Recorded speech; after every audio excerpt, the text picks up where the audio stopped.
आज नहीं तो कल आपके निर्णय पर प्रश्न उठेंगे जिनके उत्तर के बिना रामायण संपूर्ण नहीं होगी।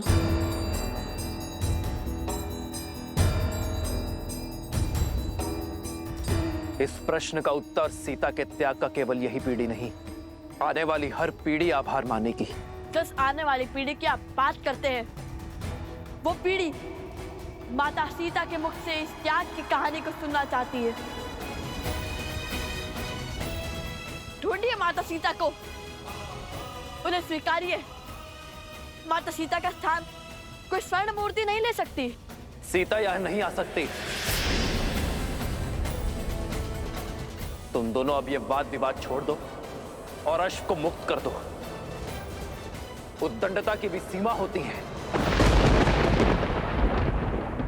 उद्दंडता की सीमा तो अयोध्या की प्रजा ने पार की थी। उसने जिसके लिए आपने त्याग किया, जिसके कारण एक निर्दोष नारी को अपना पति, अपना परिवार और घर छोड़कर जाना पड़ा। मौन,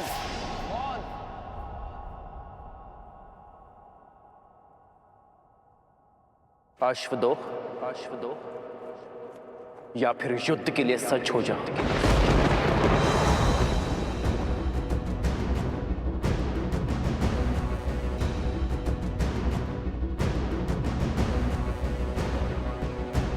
यदि आप माता सीता को खोज कर नहीं लाएंगे, उन्हें पुनः नहीं अपनाएंगे, तो हम भी अश्व नहीं छोड़ेंगे। स्वर्ण की मूर्ति रख देने से प्रेम सिद्ध नहीं हो जाता। माता सीता के हाथों आहुति दिलवाकर कीजिए रामायण संपूर्ण, अन्यथा उठाइए अस्त्र। हम युद्ध के लिए सज्ज हैं।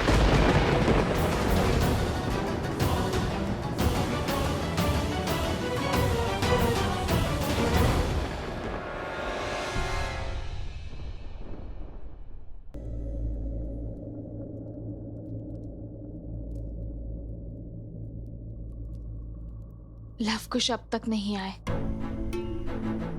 ऐसा क्या खोज रहे हैं रामायण में? सोम, तुम भोजन करो, मैं उन्हें लेकर आती हूँ। नहीं माता, आप। मैं शीघ्र ही लौट आऊंगी। तब तक तुम भोजन का आनंद लो।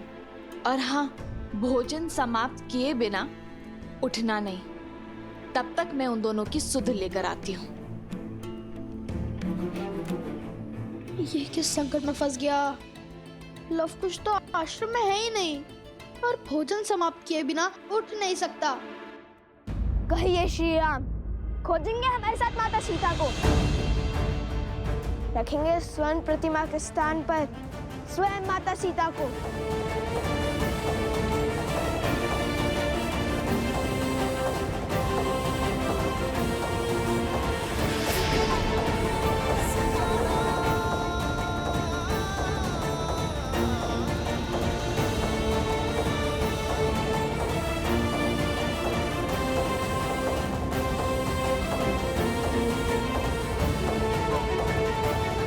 मैं तुम दोनों को क्षमा कर सकता हूं,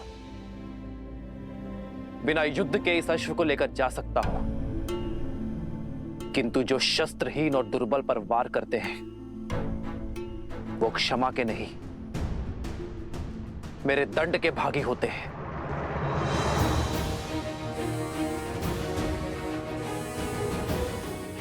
क्या? शस्त्रहीन और दुर्बल? हमने कभी ऐसा पाप नहीं किया। किसकी बात कर रहे हैं आप? संदेह था मुझे, परंतु विश्वास का पलड़ा अधिक भारी था मेरे मन में कि वो दिव्य ऋषि कुमार ऐसा नहीं करेंगे। परंतु कथनी और करनी में अंतर दिख रहा है मुझे। मैं तुम्हारे पाप का दृश्य देखकर आया हूं। लज्जा से नेत्र झुक गए मेरे।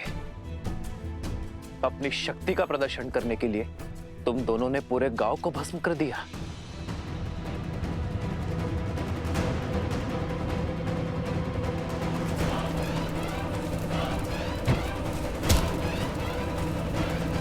असंभव, हमने ऐसा कुछ नहीं किया। झूठा दोष मढ़ रहे हैं आप हम पर। धर्म के पथ पर चलने वाले लवकुश को अधर्म के संस्कार नहीं दिए वन देवी ने। प्रभु, मुझे भी इन पर पूरा विश्वास है। ये दोनों ऐसा घोर अपराध नहीं कर सकते। इनके चरित्र और संस्कार ऐसे नहीं है प्रभु।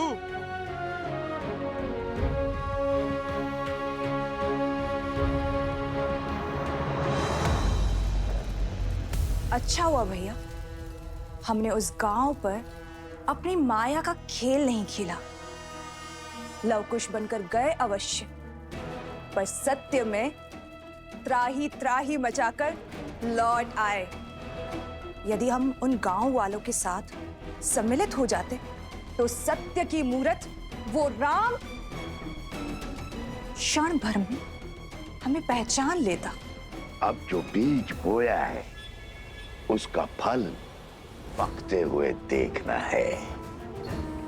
शीघ्र ही राम का क्रोध हर सीमा लांघ जाएगा। और कहते हैं ना, क्रोध विवेक का शत्रु होता है। श्री राम, आपको अवश्य ही कोई अनुचित सूचना मिली है। यदि यह विश्वास है, अब भी हमारे से धड़ से अलग कर दीजिए। आपसे जीतना तो वैसे भी असंभव है हमारे लिए, किंतु माता सीता के सम्मान के लिए यह युद्ध अंतिम श्वास तक लड़ेंगे हम।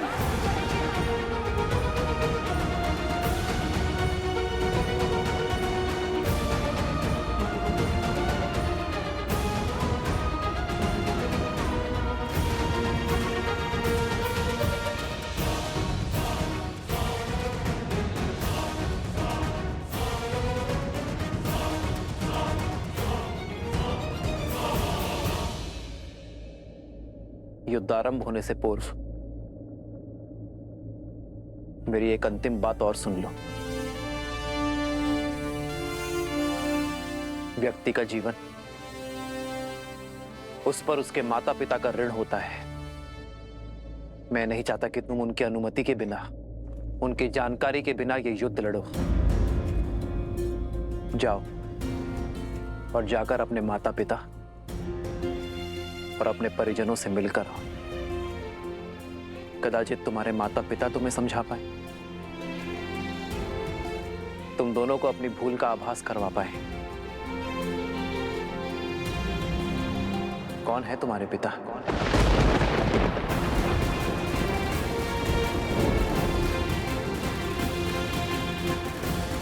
लवकुश मेरे ही पुत्र है, श्री राम के तने हैं, रघुकुल के वंशज हैं।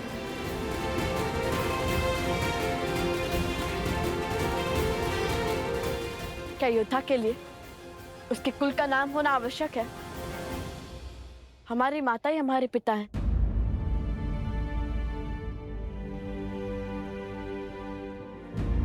उन्होंने कभी हमें पिता की कमी आभास होने नहीं दी।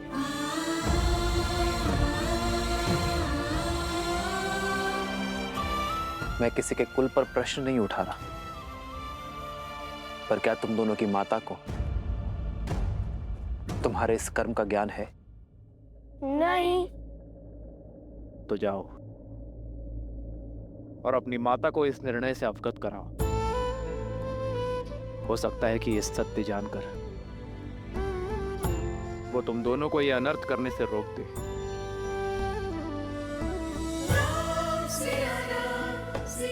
जाओ बालकों।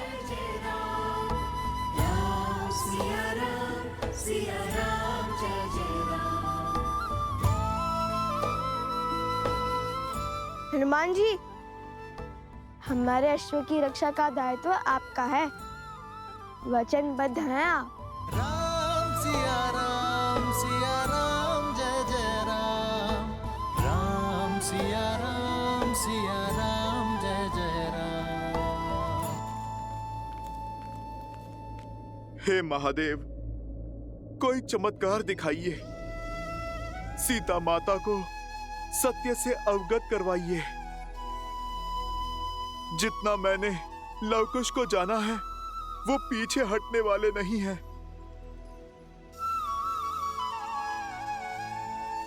महादेव, अब तो आपके ही अंश श्री राम भक्त हनुमान ने गुहार लगाई है।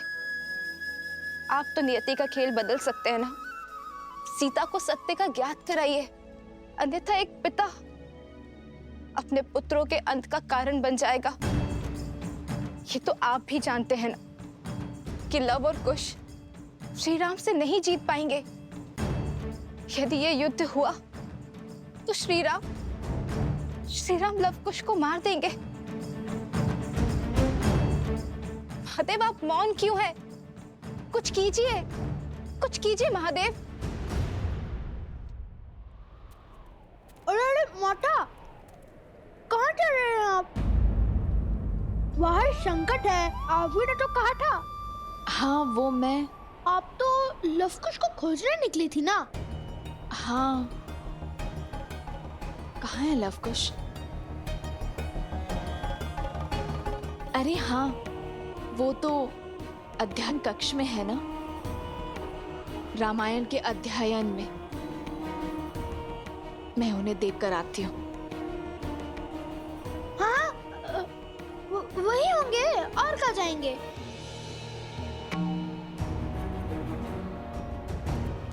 कह तो दिया, किंतु वो अध्ययन कक्ष में आएंगे कैसे?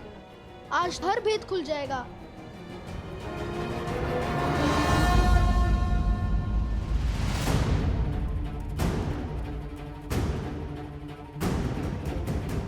लवकुश,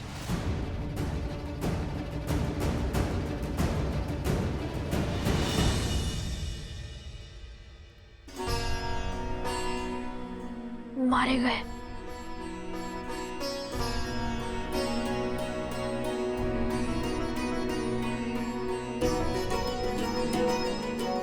बचकर, किंतु क्या ये माता के अंतिम दर्शन है? कहाँ है लवकुश? अरे हाँ, वो तो अध्ययन कक्ष में है ना। मैं उन्हें देखकर आती हूँ।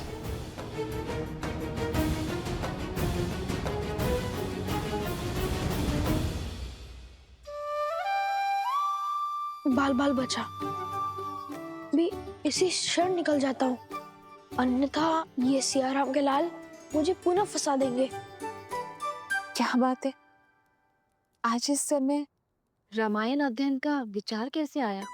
रामायण रामायण तो एक भाव है माता, कभी भी खर कर जाता है। मन में जो प्रश्न व्याकुल किए हुए थे, उन्हें का उत्तर ढूंढ रहे थे। कैसा प्रश्न? जिस निर्णय ने मर्यादा पुरुषोत्तम प्रभु श्री राम पर लांछन लगाया, उन्हें कलंक का भागी बनाया, राम सिया को भिन्न किया, और आप इतने विश्वास के साथ कैसे कह सकती है माता कि इस निर्णय में माता सीता की भी सहमति थी? यह निर्णय माता सीता का ही था। राम सीता का त्याग नहीं कर सकता। किंतु राम सीता का त्याग नहीं कर रहा है। महाराजा राम महारानी का त्याग करना होगा। हम दोनों अपने राज्य का परित्याग कर देंगे तो ना ही कोई प्रश्न उठेंगे और ना ही कोई उत्तर की अपेक्षा करेंगे। हम दोनों नहीं, केवल मैं आ रहा हूं, जिसने रामायण को ध्यान से पढ़ा है, उसके हर एक शब्द को समझा है। उसे इतना भान तो होना ही चाहिए। रामायण जैसे महाकाव्य को पढ़कर भी जो श्री राम और सीता को ना समझ पाया, तो वो तो अभागा हुआ ना। जो श्री राम पर संदेह करते हैं, वो ये भूल जाते हैं कि श्री राम ने जो भी किया वो अपने दायित्व के निर्वहन के लिए किया, एक राजा होने का कर्तव्य निभाने के लिए किया। सिया राम एक दूसरे से दूर हुए तो समाज के कल्याण के लिए, जैसे जब पहली बार उन दोनों का साथ छूटा, तब संसार ने रावण जैसे पापी दुष्ट से मुक्ति पाई।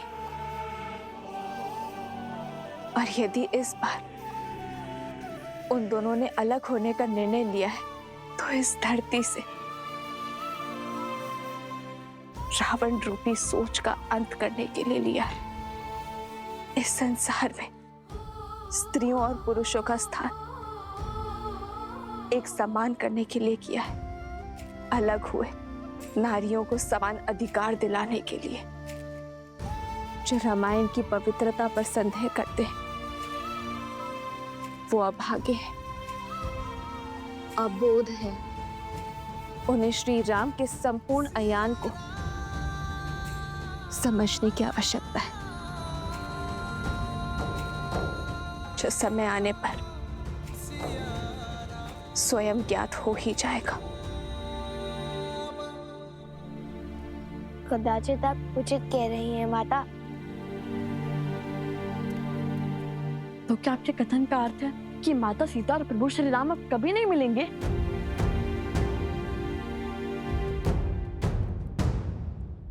नियति चाहे जितना चाह ले, धरती को आकाश से दूर करने का, किंतु क्षितिज में जाकर सांझ का मंद तेज दोनों को एक कर ही देता है। हाँ, मैं ये नहीं जानती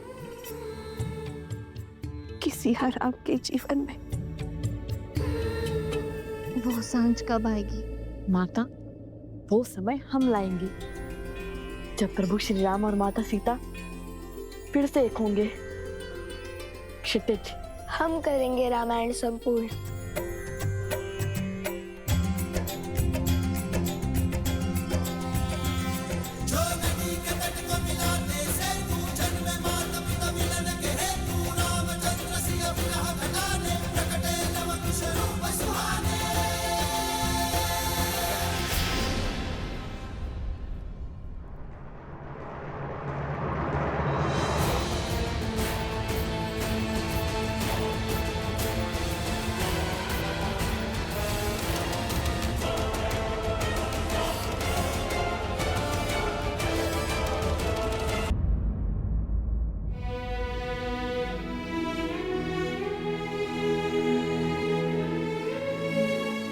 नहीं प्रभु, मैं वचनबद्ध हूं प्रभु।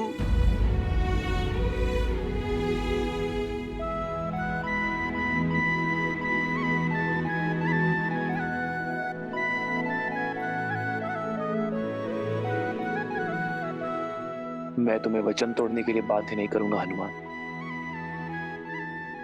लगता है एक राम भक्त को दूसरे राम भक्त से अधिक मोह हो गया है, या कदाचित भक्त के मन में भी विद्रोह ने जन्म ले लिया। क्षमा कर दीजिए भगवान वाल्मीकि, अब मुझे आपका वचन तोड़ना होगा। मुझे हर पाप का दंश स्वीकार है, किंतु पिता के हाथों पुत्र की मृत्यु होते देखने का महापाप नहीं। प्रभु, वो लवकुश साधारण ऋषि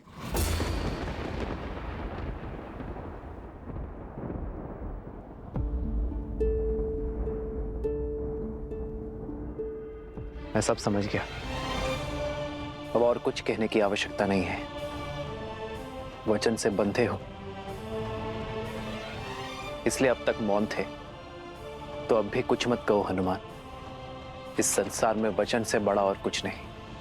किंतु प्रभु, आपका जानना आवश्यक है। प्रभु, वो बालक यहाँ है। हम लौट आए।